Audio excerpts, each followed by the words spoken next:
పాలమూరు జిల్లాతో సమానంగా ఆదిలాబాద్ జిల్లాకు నిధులు మంజూరు చేస్తామని సీఎం రేవంత్ రెడ్డి హామీ ఇచ్చారు. ఆదిలాబాద్ ను పారిశ్రామికంగాను అభివృద్ధి చేయడంతో పాటు ఎయిర్పోర్ట్ కూడా తీసుకొస్తామని చెప్పారు. గత 10 ఏళ్లలో బీఆర్ఎస్ చేసిందేమీ లేదని 2034 వరకు అధికారంలో ఉంటామని సీఎం రేవంత్ రెడ్డి ధీమా వ్యక్తం చేశారు. తెలంగాణ రాష్ట్రంలో అత్యంత వెనుకబడిన ఆదిలాబాద్ జిల్లాకు ఎంతో న్యాయం జరగాల్సి ఉండే, కానీ జరగాల్సినంత న్యాయము, రావాల్సినన్ని నీళ్లు, చేయాల్సినంత అభివృద్ధి ఉమ్మడి ఆదిలాబాద్ జిల్లాలో జరగలేదు.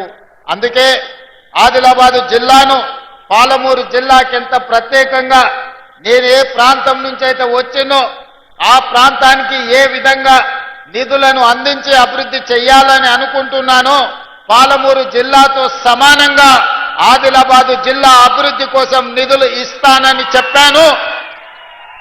ఖచ్చితంగా ఈ ప్రాంతానికి నిధులు ఇవ్వడమే కాదు, పరిశ్రమలను మంజూరు చేసి ఈ ప్రాంతాన్ని అభివృద్ధి చెయ్యాలని మా ప్రభుత్వము ఉక్కు సంకల్పంతో ముందుకు వెళ్తుంది.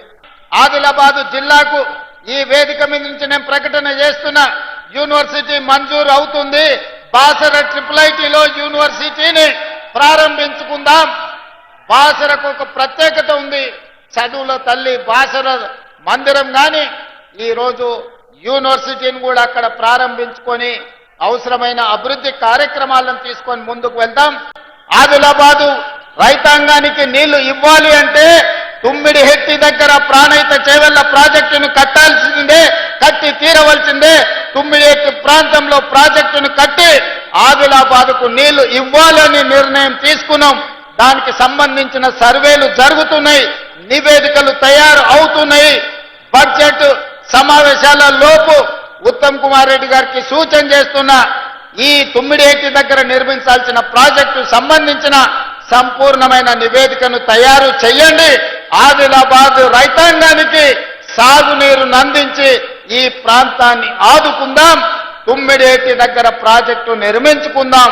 మనకు రావాల్సిన నీళ్లను ప్రతి చుక్కను మనం ఒడిసి పట్టుకుందామని చెప్పి ఉత్తమ్ కుమార్ రెడ్డి గారికి నేను సూచన చేస్తున్నా. ఎర్ర బస్సే కష్టం. ఆదిలాబాద్ గూడాలలో ఇక్కడుండే పటేళ్లు చాలా మంది వచ్చి నన్ను కలుస్తుంటారు. సార్ మాకు పోవడానికి దారి లేదు, ఆ ఫారెస్ట్ ఆఫీసర్లు ఇల్లు కట్టుకొని ఇస్తలేరు, మా ఊరికి ఎర్ర బస్సు కూడా రావడం లేదని. ఆదిలాబాద్ జిల్లాకి ఎయిర్పోర్ట్ తీసుకొచ్చి, ఎర్ర బస్సు రాని ఈ ప్రాంతానికి ఎయిర్ బస్సు తీసుకొచ్చి విమానాలను తీసుకొచ్చే బాధ్యత మన ప్రభుత్వం తీసుకుంటుంది. ఒక ఎయిర్పోర్ట్ ఉంటే మన ప్రాంతం అభివృద్ధికి పూర్తి స్థాయిలో అనుమతులు రావు. అందుకే ఈ ప్రాంతంలో తెలంగాణ రాష్ట్రంలోనే అతి పెద్ద పారిశ్రామిక వాడను ఆదిలాబాదులో చేసుకుందాం. ఇక్కడి నిరుద్యోగ యువతకు ఉద్యోగ ఉపాధి అవకాశాలు కల్పిద్దాం. ఈ ప్రాంతాన్ని ఒక అభివృద్ధి చెందిన పారిశ్రామిక కేంద్రంగా తయారు చేద్దాం. చాలా మంది అంటుంటారు నరేంద్ర మోడీ గారిని పదే పదే రేవంత్ రెడ్డి గారు కలుస్తుంటారని. నరేంద్ర మోడీ గారు నాకు బంధువేం కాదు, నరేంద్ర మోడీ గారితో నాకు చుట్టరికమేం లేదు.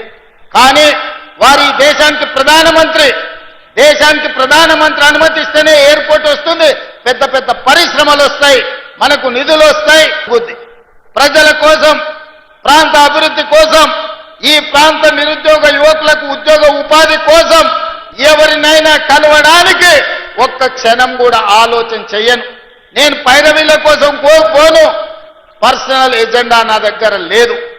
నాకున్నదల్లా చిన్న వయసులోనే ఈ తెలంగాణ రాష్ట్ర ప్రజలు 4 కోట్ల తెలంగాణ బిడ్డలు ఈ రోజు నాకు అవకాశం ఇచ్చి భుజము తట్టి ముఖ్యమంత్రి కుర్చీలో కూర్చోబెట్టారు. మరి దానికి న్యాయం చేయాల్సిన బాధ్యత నా మీద ఉందా లేదా మీరు ఒకసారి ఆలోచన చేయండి. 40 ఏళ్ల రాజకీయ అనుభవం, ఎమ్మెల్యేగా, రాష్ట్ర మంత్రిగా, ఎంపీగా, కేంద్ర మంత్రిగా, పార్టీ ప్రెసిడెంట్గా 10 సంవత్సరాలు ముఖ్యమంత్రి చేసి ఈనాడు ప్రధాన ప్రతిపక్ష నాయకుడిగా ఉన్న పెద్ద మనిషి మాట్లాడే మాటలేనా? అభివృద్ధి చేస్తుంటే చేతనైతే నీ అనుభవంతోనే ఆశీర్వదించు, నీ అనుభవాన్ని ఉపయోగించి మాకు సూచనలు చేయి. ఒకవేళ ఏది నీకు ఇష్టం లేకపోతే మౌనంగా ఫామ్ హౌస్లోనే పడుకో, మేము వద్దంటలేం. కానీ వెనకటికి పురాణాలలో మనం చూసినాం, శుక్రాచార్యుని శిష్యులు మారీచుడు, సుబాహుడు అని రాక్షసులు ఉండేటోళ్ళు.